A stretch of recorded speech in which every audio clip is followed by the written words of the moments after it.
ಅವ್ರೆಲ್ಲ ಇರ್ಲಿ, ಅಧ್ಯಕ್ಷರೇ, ವಿರೋಧ ಪಕ್ಷ ಅವ್ರದ್ದು ಕೇಳಿ ನೀವು ಮಾತು. ಅಧ್ಯಕ್ಷರೇ, ಹೇಳಿ ಅಧ್ಯಕ್ಷರಿಗೆ ಉತ್ತರ ಕನ್ನಡ ಮಾತಾಡ್ತಾ ಇದ್ದೀನಿ. ಉತ್ತರ ಕನ್ನಡ ಮಾನ್ಯ ಅಧ್ಯಕ್ಷರಿಗೆ ನನಗೆ ಬಲ್ಲ ಮೂಲಗಳಿಂದ ತಿಳಿದಂತೆ ಉತ್ತರ ಕರ್ನಾಟಕದ ಚರ್ಚೆಯನ್ನು ತಾವು ತಗೋಬೇಕಂತ ಈಗಾಗಲೇ ನಿರ್ಣಯ ಮಾಡಿದ್ದೀರಿ ಅಂತ ನನಗೆ ಗೊತ್ತಾಗಿದೆ. ಅದಕ್ಕೆ ನಿಮ್ಮ ಮೊದಲು ಅಭಿನಂದನೆಗಳನ್ನು ಸಲ್ಲಿಸ್ತೇನೆ. ಅಧ್ಯಕ್ಷರ, ಅದ್ರ ಜೊತೆಗೆ ಪ್ರಶ್ನೋತ್ತರ ಕಾಲ ಎಲ್ಲ ಶಾಸಕರ ಒಂದು ಹಕ್ಕು.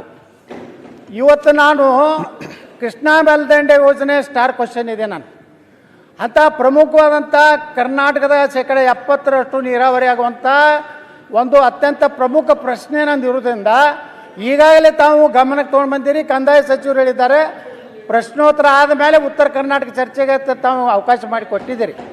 ಅದಾದ ಮೇಲೆ ಇದರ ಮೇಲೆ ಕೇವಲ ಪ್ರತಿಷ್ಠೆಗಾಗಿ ಪ್ರಶ್ನೋತ್ತರವನ್ನು ಮುಂದೆ ಹಾಕೋದಕ್ಕೆ ನಾನು ವಿರೋಧ ಮಾಡ್ತೇನೆ. ಯಾಕಂದರೆ ಪ್ರತಿಯೊಬ್ಬ ಶಾಸಕ ತನ್ನ ಕ್ಷೇತ್ರದ್ದು ಮತ್ತು ತನ್ನ ಭಾಗದ ಅಭಿವೃದ್ಧಿಯ ಪ್ರಶ್ನೆಯೇ ಕೇಳಿರ್ತಾನೆ ಹೊರತು ಅದರಲ್ಲಿ ಉತ್ತರ ಕರ್ನಾಟಕ ಶಾಸಕರು ಅದನ್ನೇ ಕೇಳಿರ್ತಾರೆ, ನಮ್ಮ ದಕ್ಷಿಣ ಕರ್ನಾಟಕ ಶಾಸಕರು ಕೇಳಿರ್ತಾರೆ. ಅದಕ್ಕೆ ನಾನು ವಿನಂತಿ ಮಾಡ್ಕೊತೀನಿ, ಮೊದಲು ಪ್ರಶ್ನೋತ್ತರ ಮಾಡಿ ಅಲ್ಲಿ ಸಹಮತ ಇದೆ. ಮಾನ್ಯ ಸಭಾಧ್ಯಕ್ಷರು, ಉತ್ತರ ಕರ್ನಾಟಕ ವಿಚಾರದಲ್ಲಿ ಸಹಮತ ಇದೆ. ಶುರು ಮಾಡಬಹುದು. ನಾವು ಮೆಚ್ಕೋತೀವಿ. ರವಿ ಅಧ್ಯಕ್ಷರೇ, ಉತ್ತರ ಕರ್ನಾಟಕ ಅಧ್ಯಕ್ಷರೇ ಈಗ ಅದ್ರ ಜೊತೆಗೆ ನಮ್ಮ ವಿನಂತಿ ಏನಂದ್ರೆ ಪ್ರಶ್ನೋತ್ತರ ತಗೊಂಡ ತಕ್ಷಣ ತಗೋತೀನಿ. ಈಗಾಗಲೇ ನೀವು ಘೋಷಣೆಯನ್ನು ಮಾಡಿದ್ದೀರಿ. ಆಯ್ತು. ಇನ್ನೊಂದು ನಮ್ಮ ಹಿರಿಯ ಶಾಸಕರಿಗೆ ಅತ್ಯಂತ ಅಪಮಾನಕಾರಿಯಾಗಿ ನಮ್ಮ ಹಿಂದೆ ಕುಂಡ್ರಿಸುವಂತ ವ್ಯವಸ್ಥೆ ಮಾಡಿದ್ದೀರಿ.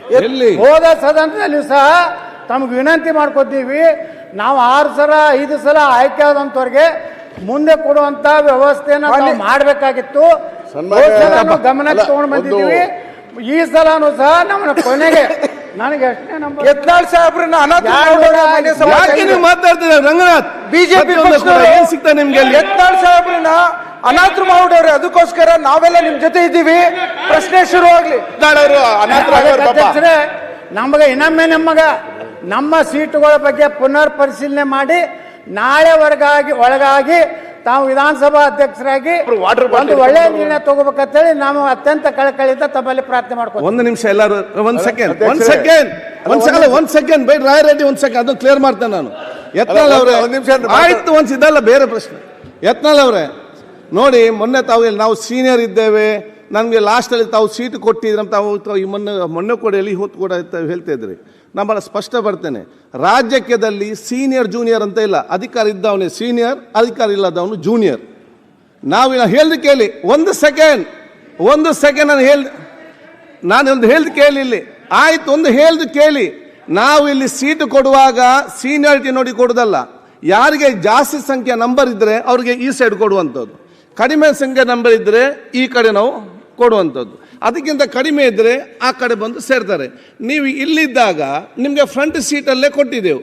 ನಿಮಗೆ ಬೇಕಾದಾಗ ಇಲ್ಲಿ ಬರುವುದು, ಬೇಡದಾಗ ಅಲ್ಲಿ ನೀವು ಬಿಟ್ಟು ಹೋದರೆ ನಾವೆಂತ ಮಾಡಲಿಕ್ಕೆ ಅಲ್ಲಿ ಕೊಡಲಿಕ್ಕೆ ಆಗ್ತದೆ? ನನಗೆ ನೀವು ನಮ್ಮ ಈ ಕಡೆ ಬಂದರೆ ಇಲ್ಲಿ ಫ್ರಂಟಲ್ಲಿ ಬರ್ತದೆ, ನೀವು ಇಲ್ಲಿ ಬಂದರೆ ನಿಮ್ಗೆ ಇಲ್ಲಿ ಫ್ರಂಟಲ್ಲಿ ಬರ್ತದೆ. ಅಧ್ಯಕ್ಷರೇ, ನಾವು ಬೇಕಂದಾಗ ಬರುವುದು ಬಿಡೋದಲ್ಲ, ನಾವೇ ನಿಜವಾದಂತ ನಿಷ್ಠಾವಂತ ಕಾರ್ಯಕರ್ತರು. ಈ ಸದನದಲ್ಲಿ ನಿಜವಾಗಿ ವಿರೋಧ ಪಕ್ಷ ನಾಯಕ ಅಂದ್ರೆ ನಾನೇ. ಆಯ್ತು, ನಾ ಅಡ್ಜಸ್ಟ್ಮೆಂಟ್ ಕೇಳಿಕೆ ಅಲ್ಲ, ನಾ ಯಾರು ನೋಡೋ ಹೊಂದಾಣಿಕೆ ಮಾಡ್ಕೊಂಡೆಲ್ಲ, ನಾ ಮುಖ್ಯಮಂತ್ರಿಗಳ ಕಚೇರಿಗೆ ಹೋಗಿಲ್ಲ, ಯಾವ ಮಂತ್ರಿಗಳ ಬಳಿ ದಯಾಪರನಾಗಿ ಕೇಳ್ಕೊಂಡೆಲ್ಲ. ಬಿಜೆಪಿ ವಿರೋಧ ಪಕ್ಷದ ನಾಯಕರು ಬೇಕಾದ್ರೆ ಡೆಪ್ಯೂಟಿ ಸ್ಪೀಕರ್ ಪಕ್ಕ ನೀವು ಒಂದು ಕುರ್ಚಿ ನನಗೆ ಅಲಾಟ್ಮೆಂಟ್ ಮಾಡ್ಬೇಕಂತ ವಿನಂತಿ ಮಾಡ್ಕೊಂಡು. ಓಕೆ, ಈಗ ರಾಯರೆಡ್ಡಿ ಮಾನ್ಯ ಅಧ್ಯಕ್ಷರೇ, ಇವತ್ತು ಉತ್ತರ ಕರ್ನಾಟಕದ ವಿಚಾರದಲ್ಲಿ ತಾವು ಚರ್ಚೆಗೆ ಅವಕಾಶ ಕೊಟ್ಟಿದ್ದೀರಿ, ತಮ್ಮ ಧನ್ಯವಾದಗಳು. ಆದರೆ ಕ್ವಶನ್ ಅವರ್ ತೆಗೆದು ಕೂಡಲೇ ಉತ್ತರ ಕರ್ನಾಟಕದ ಚರ್ಚೆ ಮಾಡುವಂಥ ಅವಶ್ಯಕತೆ